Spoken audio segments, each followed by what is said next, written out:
Bekerja di luar negeri terkadang jadi impian sebagian orang. Banyak yang berpikir jika bisa bekerja di luar negeri, maka kehidupan dan ekonomi akan jadi lebih baik. Dengan tekad yang kuat dan keinginan merubah nasib, banyak warga Indonesia yang berangkat bekerja ke luar negeri, entah itu resmi atau ilegal. Banyak pekerjaan yang bisa dipilih, mulai dari asisten rumah tangga, pekerja pabrik, sampai kru atau anak buah kapal. Tak jarang pula nasib buruk menimpa para pekerja ini, mulai dari sakit, kecelakaan kerja, berurusan dengan hukum, sampai eksploitasi tenaga kerja. Berikut ini kita akan membahas kisah muram ABK WNI yang bekerja di kapal asing penangkapan ikan. 1/2013. Kejadian buruk menimpa Bambang Suherman, WNI asal Tegal. Dia berangkat meninggalkan Indonesia pada tahun 2011 untuk bekerja sebagai anak buah kapal Rich 01, sebuah kapal milik warga Tiongkok. Bambang terbang dari Jakarta ke Amsterdam, lalu lanjut ke Trinidad. Lalu dengan menumpang kapal kecil, ia sampai di Tobago. Dari sini, ia dijemput si pemberi kerja dan dibawa ke tengah laut. Total perjalanannya 15 hari dari daratan Trinidad ke Tobago, hingga sampai ke geladak kapal Rich 01 itu. Bambang bersama 3 orang WNI lainnya yang sudah lebih dulu berada di kapal itu bekerja selama 20 jam sehari. Mereka bagaikan budak di kapal neraka. Kapal Rich 01 ada 16 kru yang diperlakukan sebagai budak. 5 orang dari Indonesia, 7 dari Tiongkok, 4 dari Vietnam. Sedangkan 2 juragan kapal masing-masing adalah juru mesin dan kapten, berasal dari Tiongkok. Gaji yang dijanjikan sebesar $180 per bulan, dan bonus 2 kali lipat jika pekerjaan bagus tak pernah ia terima. Pada siang hari, mereka dipaksa menantang ombak ganas Atlantik di bawah matahari terik.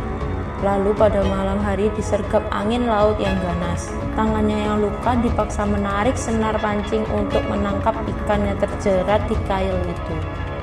Para budak kapal menganggap semua itu hanya sebuah kewajiban.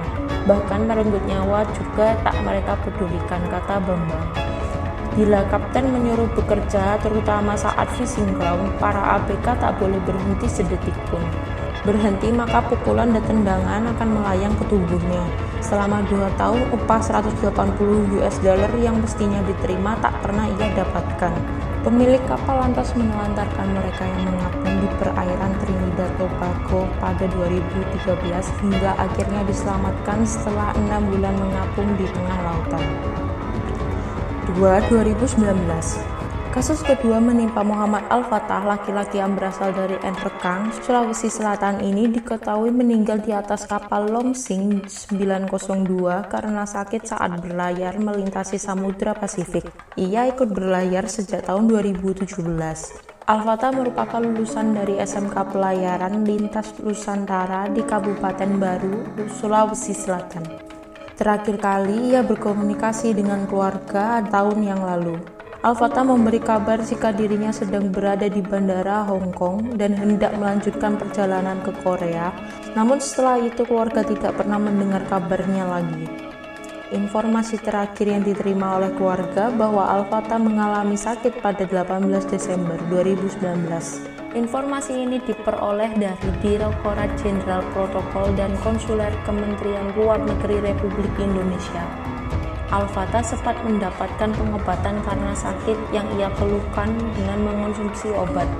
Namun penyakitnya tak kunjung membaik. Penyakit yang dideritanya mengakibatkan kaki dan wajah Al-Fatah membengkak karena mengalami nyeri dada dan napas pendek.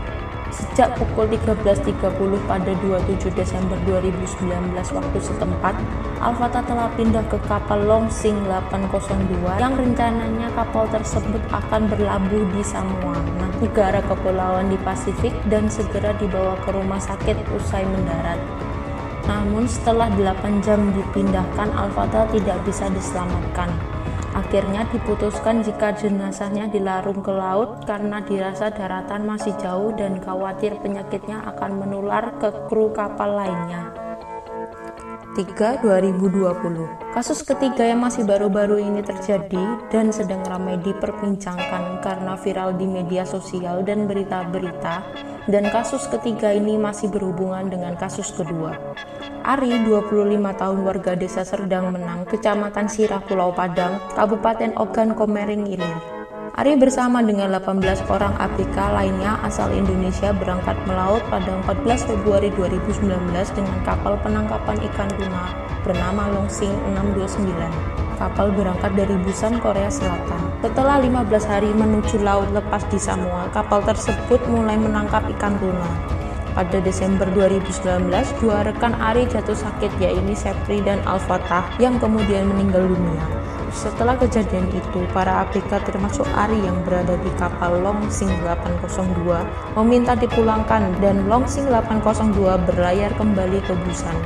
Pada Maret 2020, para ABK tersebut dipindahkan ke kapal lain yang bernama Tianyu 8 yang sedang perjalanan ke Busan. Pemindahan tersebut untuk menghindari kemungkinan penolakan berlabuhnya kapal Longsing karena adanya insiden kematian.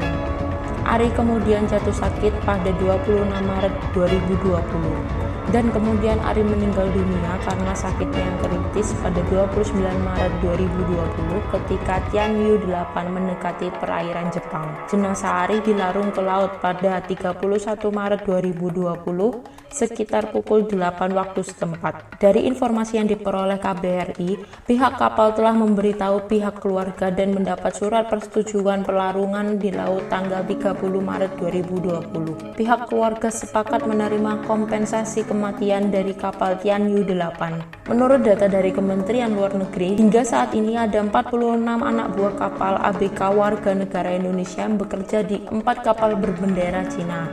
Dengan rincian keempat kapal itu adalah Longsing 629 berjumlah 15 WNI, Longsing 605 berjumlah 8 WNI, Longsing 606 berjumlah 20 WNI, dan Tianyu nomor 8 berjumlah 3 orang WNI.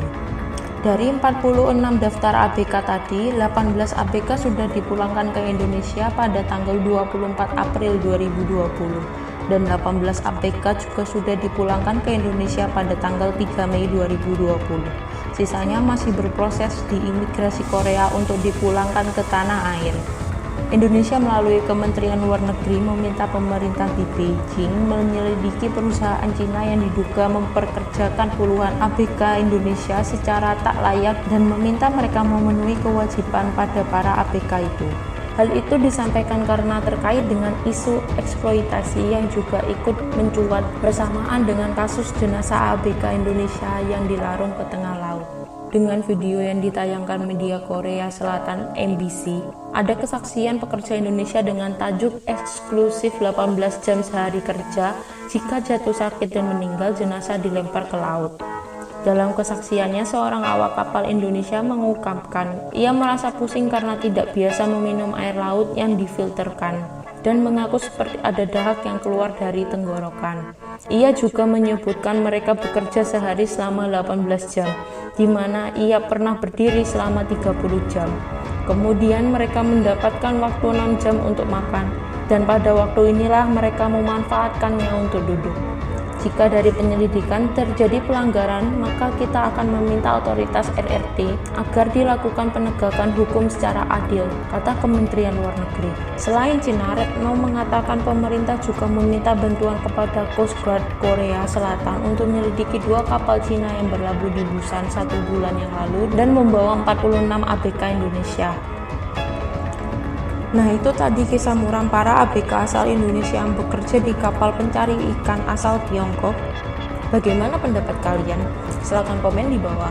Dan mari kita bersama doakan semoga arwah para ABK yang telah meninggal tenang di sisi Tuhan Yang Maha Esa, serta para keluarga yang ditinggalkan diberi kesabaran dan ketabahan. Amin. Sekian dulu untuk video kali ini. Jangan lupa klik like, comment, share, dan subscribe. Terima kasih sudah menonton. Sampai jumpa di video selanjutnya.